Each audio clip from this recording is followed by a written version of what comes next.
nationwide. Mga kabrigada, balikan natin ang report mula sa Malacanang. Brigada Maricar Sargan, ibrigada mo. Brigada Live Report. Tiniyak ng Malacanang na hindi papayagan ni Pangulong Ferdinand Marcos Jr. na mauwi sa kaguluhan ng mga protesta sa bansa tulad ng nangyayari ngayon sa Indonesia kung saan umigting ang galit ng mamamayan dahil sa mga isyu ng korupsyon.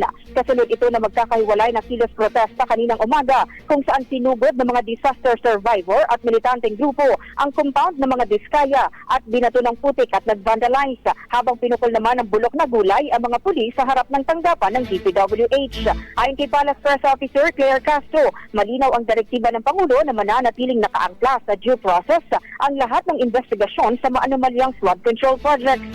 Inatasan na rin daw ng Pangulo ang mga concerned agencies at law enforcement units na tiyaking hindi mauuwi sa kaguluhan ang anumang kilos protesta at mapanatili ang kaayusan sa gitna ng issue.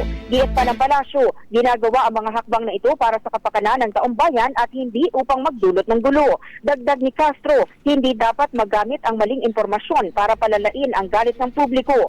Ang layunin anya ng investigasyon ay linawin ang issue at matiyak na makakamtan ng sambayanan ang nararapat na hustisya. In the heart of changing lives, ako si Brigada Maricar Sargan ng 105.1 Brigada News FM Manila, The Music and News Authority. Ang bahaging ito ay hatid sa atin ng Yummy-Vit ES3 Syrup. Simulang tuparin ang pangarap ng iyong anak. And starting now,